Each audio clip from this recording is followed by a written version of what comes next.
So many of us are just greedy and we never want to contribute anything, but we always are willing to take.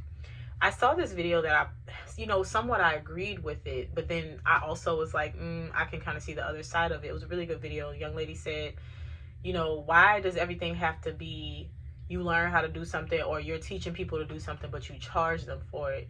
And I could get what she was saying, because I also believe that if you have a product or a service that you are charging people to do, I do think that there is some element of it that can be something that you teach to people who are willing to learn without them having to physically pay you. They just got to pay attention. And I will also explain that in doing that, a lot of times it's really no harm done, because for some reason, when things are made free to people, they don't really appreciate the full capacity of it unless it is a free consumable. So people love free clothes, free food, free things that they can go and physically do. But when it comes to free classes or learning how to do things, people will take the information and not apply it. And I'll take it a step past that. People will take the information and abuse the giver of that monetarily costless resource. And when I say that they abuse that person, they take more than what they're entitled to. What do I mean by that? Let's say I'm teaching people how to flip houses. Okay. I'm teaching people how to flip houses. This is something, if done right, and if you learn the skill, this is something that could potentially earn you thousands and thousands, maybe even millions of dollars. So this is a high ticket skill, but a person decides that they're going to teach it for free. I decide I'm going to teach it for free. I don't teach this, by the way. It's just an example. So I offer a free, what do they call those things? Like an online webinar. I offer a free webinar. And I say, hey, if you want to come to this webinar, you can come and you can participate, and I will present this information to you. Now, here's the problem with things like this, both free things and things that people pay for. Depending on where you are mentally, your mindset might be, this is the last thing that I will ever need on this. And the problem with that is we are groomed into thinking that by our education system. So a lot of us think, oh, when I just get this degree, I'm going to have all that I need. And so we get our degrees, we go into our field, and we stop learning. Or if I get this college, this high school diploma, I'm going to have everything I need. If I go to trade school and I learn how to do, I'm going to have everything that I need. And we just stop developing. So we take that same mindset into life school or into the experience of life. And when we are tasked with the responsibility of learning something, we think that that thing is the end all be all. If I'm presenting you with information for people of all levels, you can assume that it's going to be general, right? So let's say the class starts, I give this information, I teach you all the things to look out for, all the things that help you to get from point here to point here. And, I leave you with some things like, oh, you really have to be careful of this. When you do this, you have to make sure that you do this. A sensible person with a functioning brain is going to walk away with their notebook and their information. They might ask a few questions, and they're going to say, okay, I have this. I have a few gaps and holes here that need to be filled in. Let me go do some additional resource. The people who like to abuse free resources are going to demand that the person who gave the free class give them more information for free. And so the problem that I had with the video, although like I said, she brought up a really good point, because I do think that too often we know things that can help people, but we're unwilling to give some of that information to the people who may not be able to afford our services, right? I'm all for that. But I think that what wasn't discussed on the other side of that is the fact that there are people who have no intention to ever sow into something, but they want to reap everything. And so I'm going to put a sticky note in that, and I want to say why I think that this conversation is important. I posted about this on TikTok too, and I was saying how we have a terrible habit of wanting to get things for nothing. We want to get everything and not have to give anything. And places like what I mentioned were churches and like content creators or people who make content, people who do influencing or things like that. Sometimes they'll have their P.O. box information in their bio. They might have like their Cash App or their PayPal or something like that in their bio. And I've seen comments that say, Like, why do you have that in there? Like, that's so weird to me that you have your information. Like, why do you want people to send you something? And my question would be to the person asking that, why do you feel entitled to so much from a person without giving anything in exchange? And I've heard people say, well, they get paid from brands, or they get paid from being monetized on YouTube, or they get paid. And that's fine. But the problem that I have is when these people are not directly asking you to sow a seed, they're not, and I'm saying sow a seed, I'm not necessarily talking about like Christianity or churches right now. I'm talking about just creatorship as a whole, or service businesses, or service-based things, or people as a whole. If they're not saying, hey, you have to give me this in exchange for this, and they just have it, they're like, hey, if you want to be a blessing, here's the information. I don't find that problematic. I actually find it problematic for the people who think that that is a problem, because you are the type of person who believes that these people should just give and give and give, and they should never be entitled to anything. And I said this about the churches too. A lot of us will argue about, we shouldn't have to give money, we shouldn't have to do this, we shouldn't have to tithe. And I would like to ask you, who taught you that you don't have to use your resources to pour into the things that are meeting your needs? That's all we do when we go to stores. You don't go to a store and tell the store, hey, this stuff should be free, I'm not going to pay for it. How come you're charging for this? And the disconnect is, we think that people's time and energy is free and available to us, and that's not fair.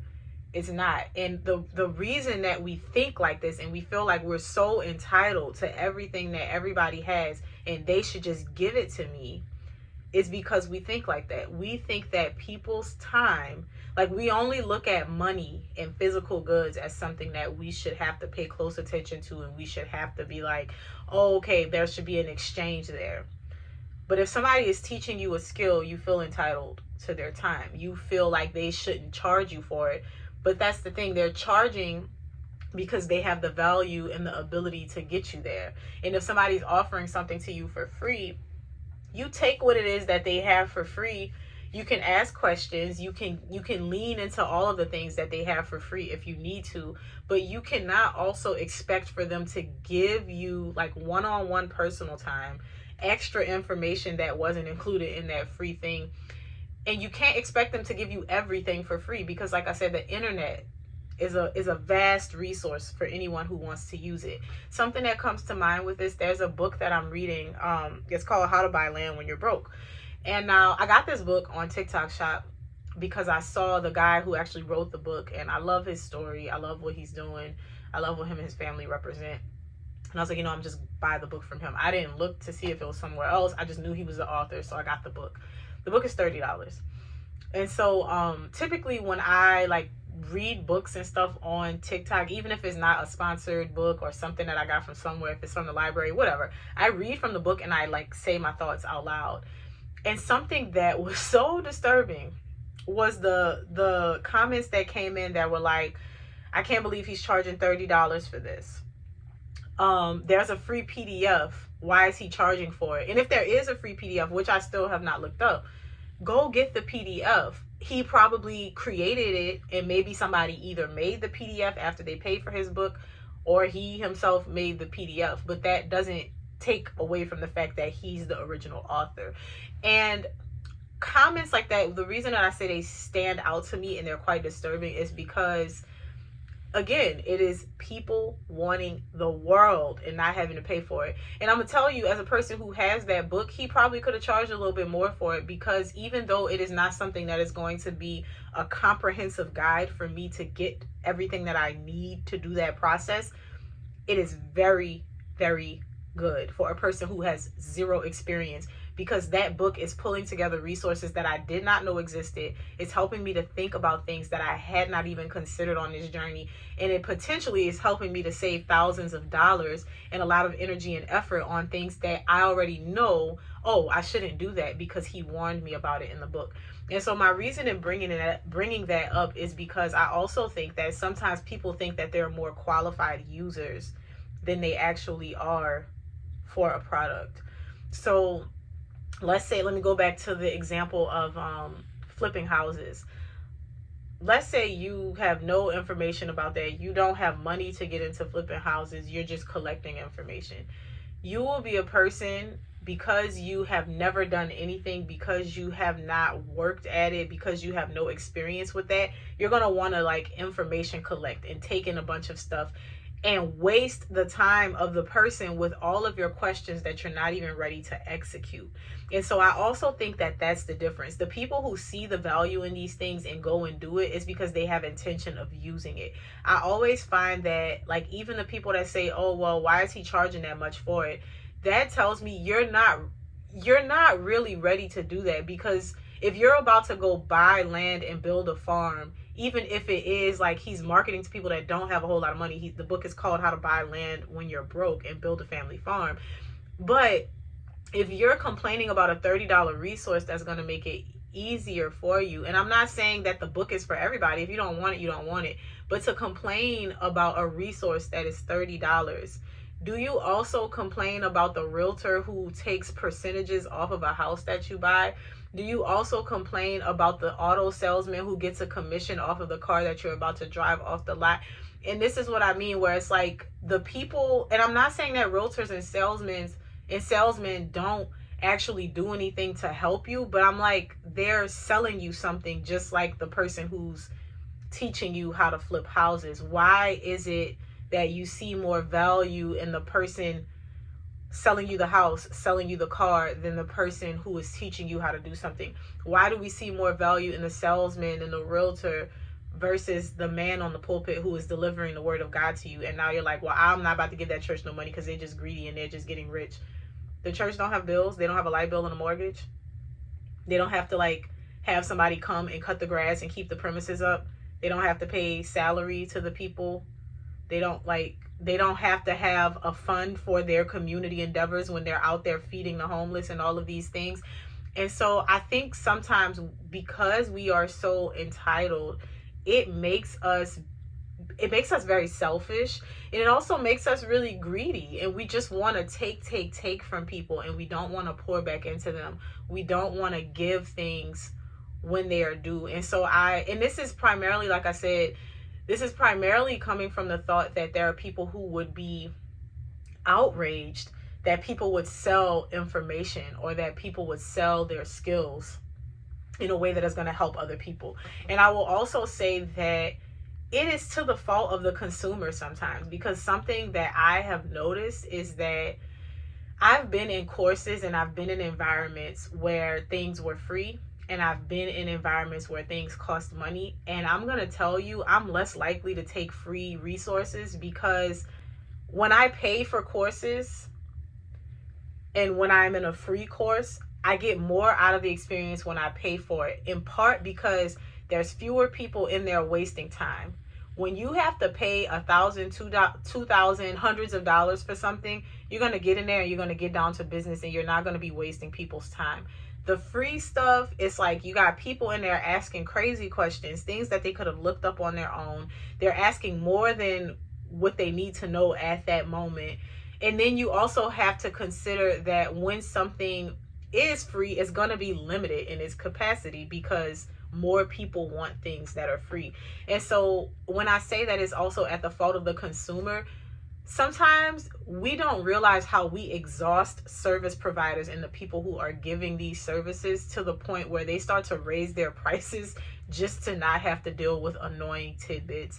And we hear this and we see this. And so it's a sad thing, but it's also like, you know what? I can understand that, because it's also like, if I'm going to have to deal with X, Y, and Z, if I'm going to have to show you how to do this and guide you through this and answer all of these questions and deal with the isms, it needs to also be worth my time. And I think that's what it boils down to. We need to learn how to say, I can't afford that. This is not for me. And not be like, that's not right. You shouldn't charge for that, because everything has a cost. Everything is going to cost us something. Like I mentioned in the video on TikTok, it's either going to cost you time, it's going to cost you money, or it's going to cost you your attention, but it's not free. It's going to cost you something. And we have to get out of this this deliberate attack on people that are trying to make an opportunity for themselves based on what they know, or trying to basically put themselves in a position of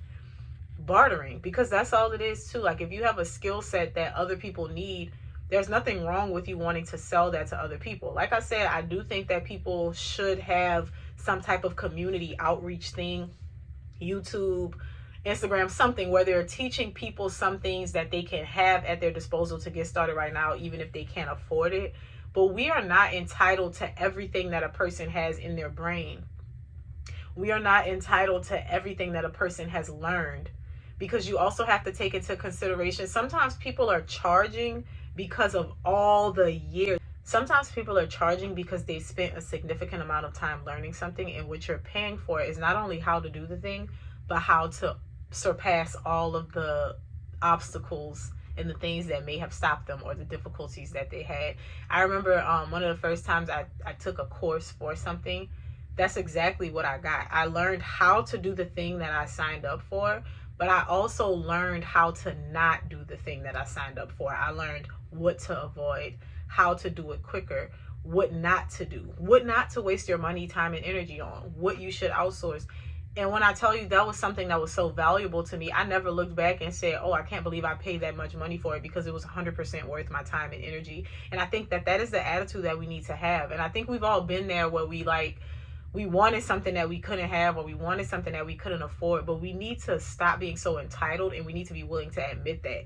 Because to think that people have to offer themselves all the time, endlessly, tirelessly to us at no cost, at no, like, that is abuse. Like, we just want people to be there and to get nothing out of it. And like I said, these are not people who are forcing your hand and saying, hey, you have to pay me, because some of these are just people who create content, or people who do influencing, and most of their money comes from like campaigns or from their views and things like that.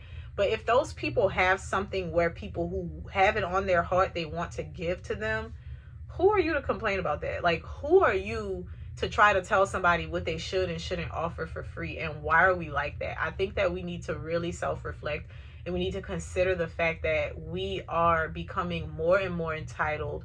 We are becoming more and more selfish, and we're just becoming more and more greedy, and we're not wanting to give people the respect, honor, and sometimes the compensation that they are due. Because yes, you pay attention when you watch these videos and you're helping them to go viral and to earn this money. But like I said, if they also have an option for people to donate to them, and you don't want to donate, don't donate. But like, don't try to make them feel bad for having that. Especially those like those gardener pages and people who are really showing you how to do things for free, and they're not running like a subscription based page. They don't have like Patreon things. And I'm not even knocking that, because if they want to do that, I applaud them for taking their skill set and being like, you know what, this is valuable, I don't want to offer it for free. But I'm saying there are people who offer content for free, and they have the audacity to put something in their bio that tells you where you can also donate, and people are outraged. There are people who are offering services for free, but then they also have services where you can pay them one-on-one for group sessions, for mentorship, and people are like outraged that they would do something like that, because oh my gosh, how dare you learn how to do something and now you're going to charge me to do it. That's just not how it works. You pay to go to college, you pay to go to trade school. If you don't physically pay, somebody pays on your behalf, or the government pays on your behalf, or you get grants. We want access to people's information, knowledge for free all the time, and it's just not fair. Like I said, I think most of these people, like, they're teaching you how to do things. I think if you can't afford it, take advantage of what there is for free. But let's move away from trying to belittle people or call them out for knowing what their value is and moving accordingly.